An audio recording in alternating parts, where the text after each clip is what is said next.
thanks for having me. Just give you a short sketch of the situation. The German orchestra scene is divided into two different fields.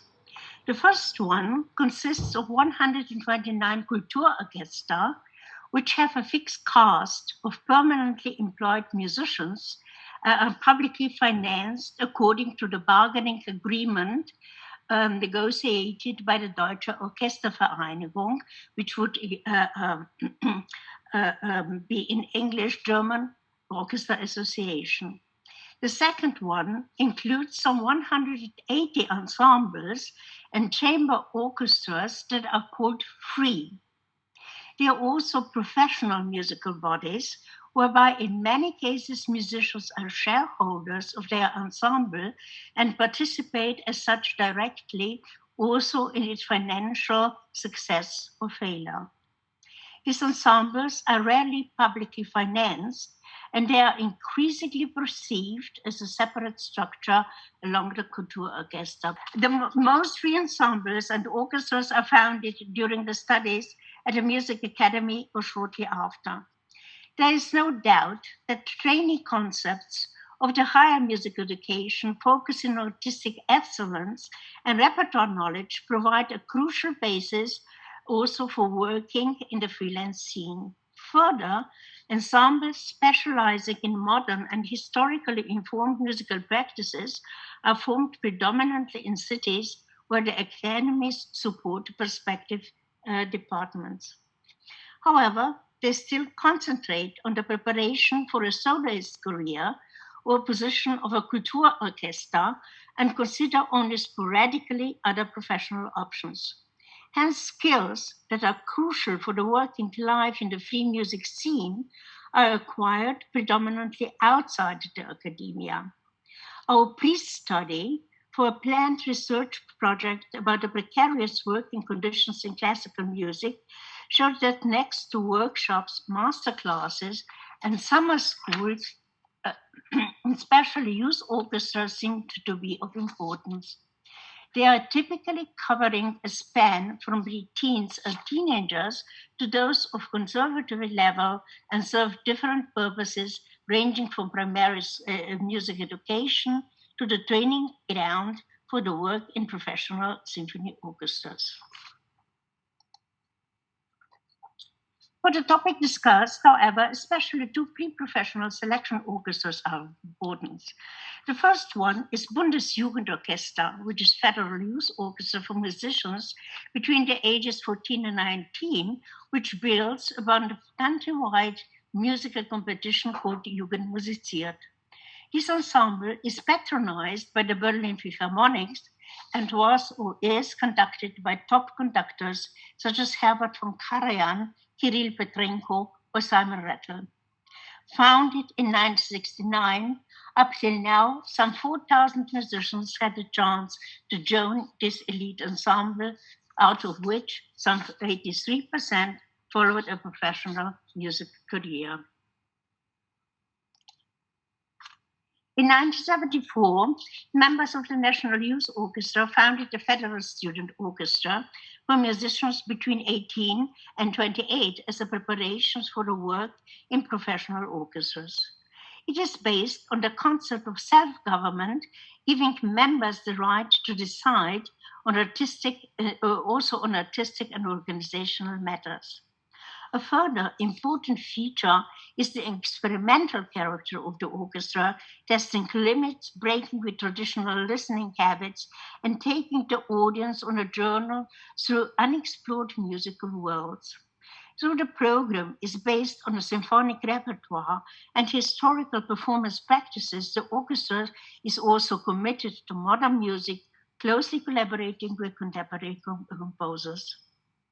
This orchestra, renamed the Junge Deutsche Philharmonie, which means Young German Philharmonics, bridges the gap between studies and work.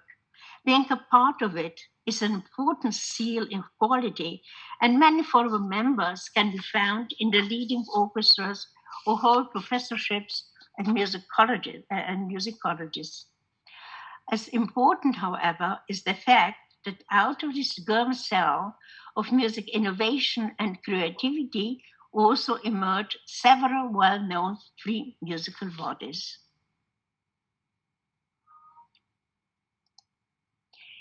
Before questioning this impact of the young German philharmonics, I would like to present three international renowned ensembles associated with it.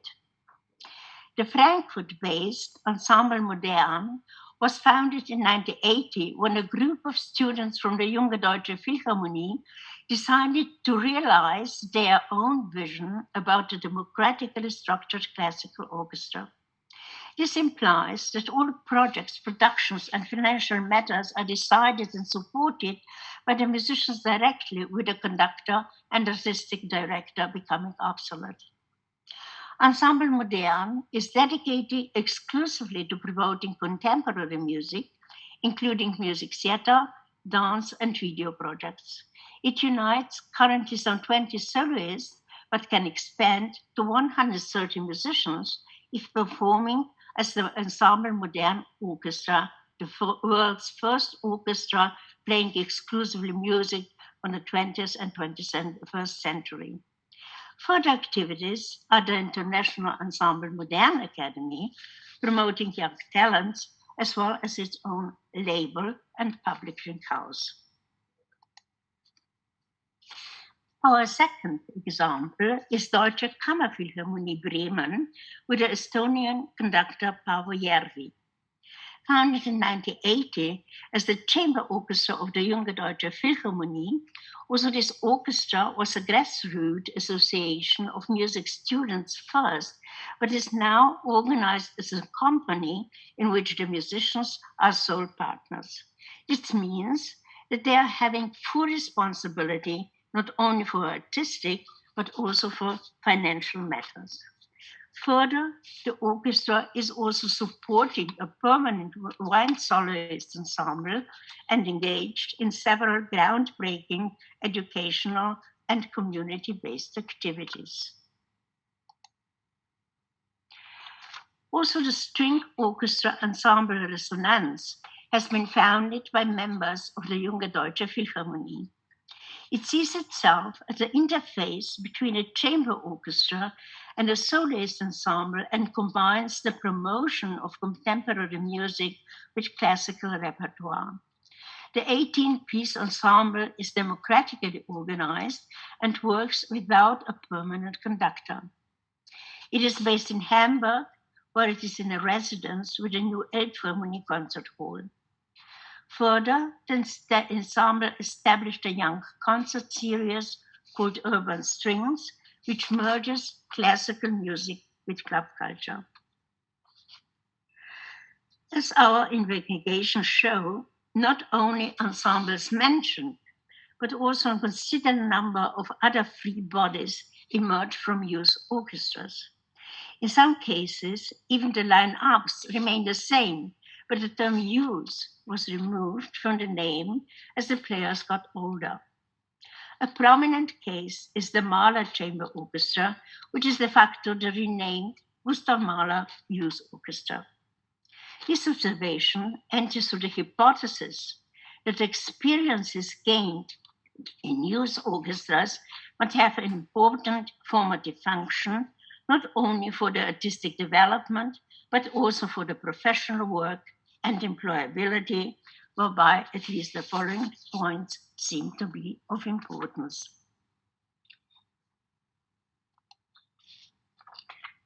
First to be mentioned is the democratic structure of free ensembles, allowing their members the right to have a say in most artistic and organizational issues.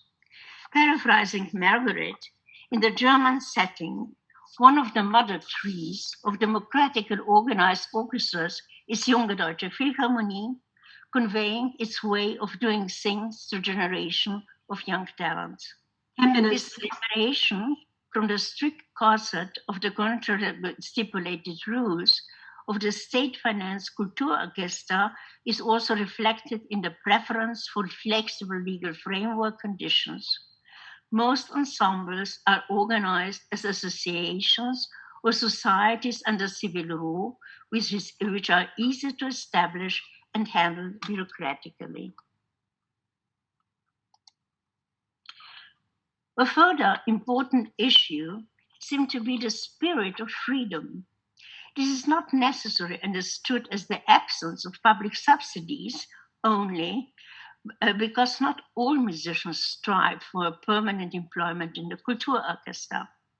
Their motivation is rather the wish for independence and artistic freedom, which might be suppressed in an established institution. Due to the democratic framework conditions, musicians perceive their work as largely free and self determined and understand their free sounding bodies predominantly as playgrounds on which they can unfold their creativity.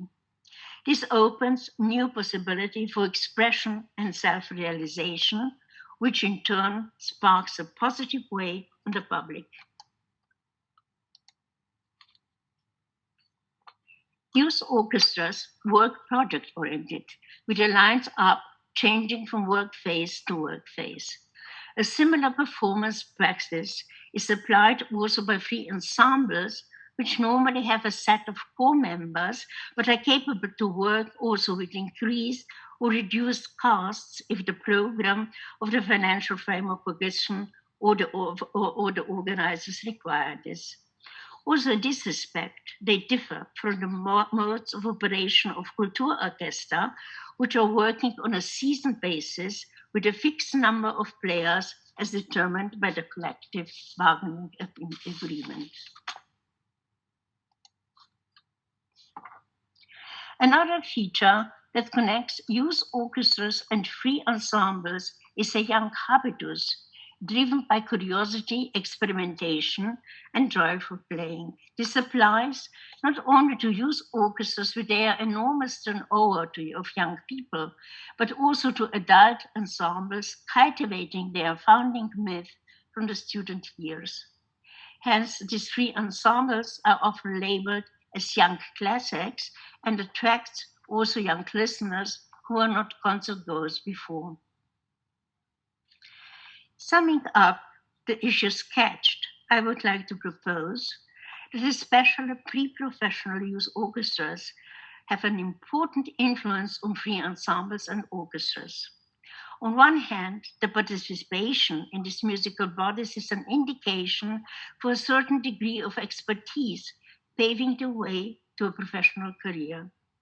On the other hand, they're also an important breeding ground for the foundation of new ensembles based on friendship and sociability. And the free ensembles, in turn, function as role models for innovative music making, experiment with new concert formats, explore crossovers to popular music genres, and act as an innovation motor of the contemporary classic concert and festival scene at large. However, it should not be neglected that embedded in a transitory space where musical professionalism meets the student habitus is a double edged matter because the provisional status often turns into the permanent state of uncertain working conditions with part time jobs, freelance contracts, and self employment. If we ask how to prepare musicians for precarious work, to paraphrase Nicole, to be just a virtuoso player is no guarantee to make a living out of music. To survive in a state of constant uncertainty, one must be equipped with a broad range of musical and organizational qualification, as well as the flexibility to adjust to the same situation. In this respect, the practical experiences gained in youth orchestras, where they are learning by doing, in the socially and emotionally condensed setting of working phases, seem to be important element in pursuing a freelance career that deserves further analytical intentions. Thank you for your attention.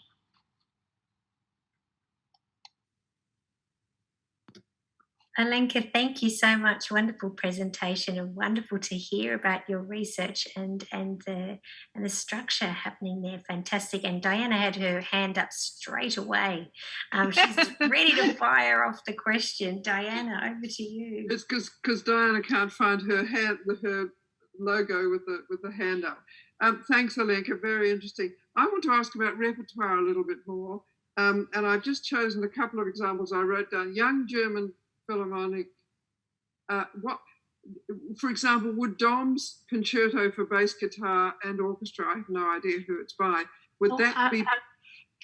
Would you please rephrase this very, very slowly? Yes.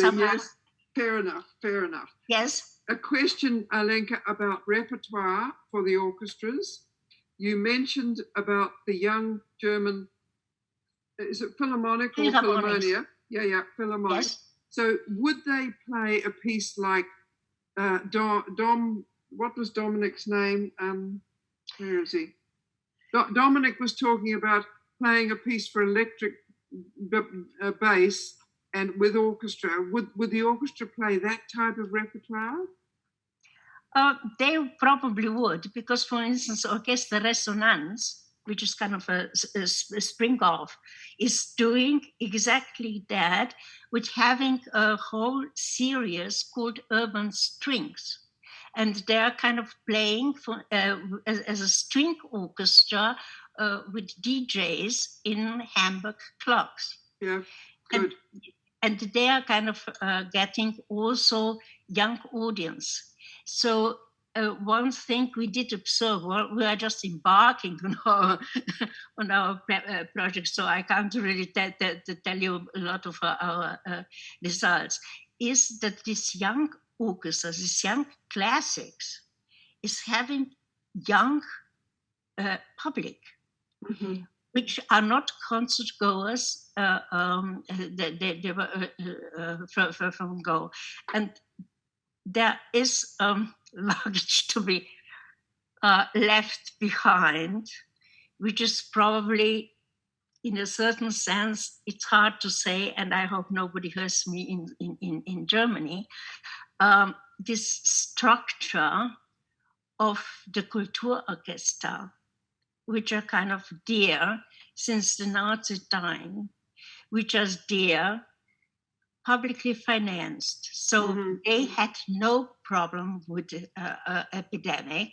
They got paid, mm-hmm. all right? I think it was just 80% of the pay. And they are kind of also, in some sense, it is a very positive thing to have a firm structure. But on the other hand, it limits you. You have a 117-piece orchestra, so you can't play string quartet. The people have to be employed, which means they have to restrict their activities to the standard repertoire. Okay. And of course, they're having their public, but this public is also flaking away. Mm-hmm. So I think it is also a problem with this whole scene, and it is extremely important, is this orchestra scene for Germany. So somebody counted that there must be about 800 orchestras in Germany which are capable to present a concert to the public, including the school orchestras and physicians orchestras and lawyers orchestra, etc. And it is also a part of the intentional heritage from the UNESCO. Alenka, I also think, I know a little bit about the German orchestral scene just broadly, but I wonder whether if the young people are listening to different repertoire and they're playing their instruments classically, but they're playing and attracting a new audience, that audience grows. And as that audience grows, they like the sound of what their young peers were doing, and their young peers grow, and some of them go into the big orchestras or the established orchestras, and they get to like their Beethoven and their Brahms and whoever else. So I always wonder whether that grows as people grow. So if you get your young people listening to interesting repertoire, relevant repertoire, then I think repertoire can be a leader. Can I ask one more question and then I'll shut up? Do any of these groups that you know of have an opportunity for the performer composer? Now, I don't know whether you heard that talk that we had earlier this evening, but when you get players who become good composers, and of course Western classical music is full of them in the past, then do they get a chance to write for their orchestra? That's another way of getting the younger orchestras and the young composers in the orchestra, and of course young composers out of the orchestra. Do you know whether any of that's happening? But we didn't kind of we're still embarking on our research. Yeah. Yes, so we didn't come across that. But on the other hand, that is a very good point, because we've heard, of course, Liszt did both, and Haydn did improvise for hours before he started composing. So actually, that is nothing new in the history of music. And maybe we should kind of also learn a lot more about the history and also about these young orchestras, because for instance, in Germany, there were so-called apprentices orchestras, which means you came as a kid to an orchestra, and you had to peel the potatoes and play the violin and do everything, learning by doing, before you become a professional. So I think that there's a lot of possibility. There is a lot of possibilities from the historical part, as well as from the way, for instance, learning by doing is a very good way how to learn essentials. I was responsible for a long time for the Hamburg Youth Orchestra, which was also self-governed. Okay, so the 14 years old were calculating, oh, it's so much for the posters. You know, they did everything on their own. They got the chairs to put on the stage. They had to order also the music, and so on and so on. And I think that there's kind of a lot of good ideas which are coming from this learning by doing. Thank you very much for that. Wonderful. It sounds like a very, very rich project, and I can't wait to hear more about it as it unfolds.